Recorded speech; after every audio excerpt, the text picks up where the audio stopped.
वो शालिग्राम जिसके कण कण में बसेंगे राम, वो शालिग्राम जिसमें समाएंगे स्वयं राम।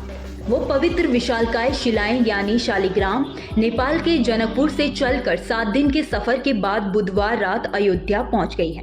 इन्हीं शिलाओं से भगवान राम और माता सीता की भव्य मूर्तियां बनाई जाएंगी। माना जा रहा है कि ये मूर्तियां अयोध्या में बने भव्य राम मंदिर के गर्भगृह में स्थापित की जाएंगी।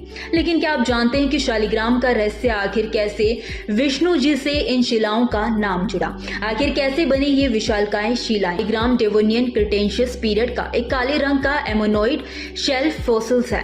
डेवोनियन क्रिटेशियस पीरियड 40 से 6.6 करोड़ साल पहले था। ये वो पीरियड था जब धरती के 85% हिस्से पर समुद्र होता था। जीवाश्म शब्द 2 शब्दों से मिलकर बना है, जीव तथा अश्म। अश्म का अर्थ होता है पत्थर। इस प्रकार जीवाश्म का अर्थ हुआ वह जीव जो पत्थर बन गया। अंग्रेजी में जीवाश्म को फॉसिल कहा जाता है। जीवाश्म करोड़ों सालों तक पृथ्वी की सतह में गहरे दबे हुए जंतुओं एवं वनस्पति अवशेषों से बने हैं। जीव अवशेष धीरे धीरे तलछट के नीचे दबकर एकत्रित हो जाते हैं, जिससे उन्हें ऑक्सीजन उपलब्ध नहीं हो पाती। तलछट के आवरण के कारण ना तो जीव अवशेषों का ऑक्सीकरण हो पाता है और ना ही विघटन। इसी के चलते ये जीवाश्म मजबूत और कठोर चट्टान में बदल जाते हैं। प्राचीन काल की मूर्तिकला में इस पत्थर का इस्तेमाल किया जाता रहा है। शालिग्राम पत्थर बेहद मजबूत होते हैं। जीवाश्म को हिंदू पवित्र मानते हैं क्योंकि माधवाचार्य ने उन्हें अष्टमूर्ति से प्राप्त किया था। माधवाचार्य को व्यासदेव के नाम से भी जाना जाता है। ये विष्णु के प्रतीक यानी शंख जैसा होता है। शालिग्राम अलग अलग रूपों में मिलते हैं। कुछ अंडकार होते हैं तो कुछ में एक छेद होता है।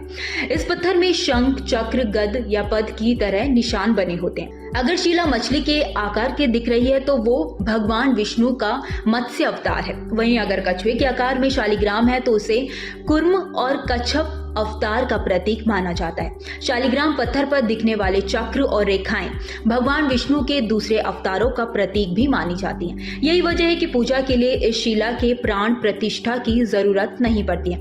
किसी भी मंदिर के गर्भगृह में सीधे रखकर इस शिला की पूजा की जाती है। यही वजह है कि हिंदू धर्म में शालिग्राम पत्थर की विशेष अहमियत है। शिवलिंग की तरह ही शालिग्राम पत्थर का मिलना बेहद मुश्किल होता है। ये पत्थर हर जगह आसानी से नहीं मिलते हैं। ज्यादातर शालिग्राम पत्थर नेपाल के मुक्तिनाथ क्षेत्र में काली गंडकी नदी के तट पर ही पाए जाते हैं। ऐसे कई रंगों में पाए जाने वाले शालिग्राम का सुनहरा स्वरूप सबसे दुर्लभ माना जाता है। खैर, इस वीडियो में इतना ही। इस वीडियो को लेकर आपकी क्या राय है?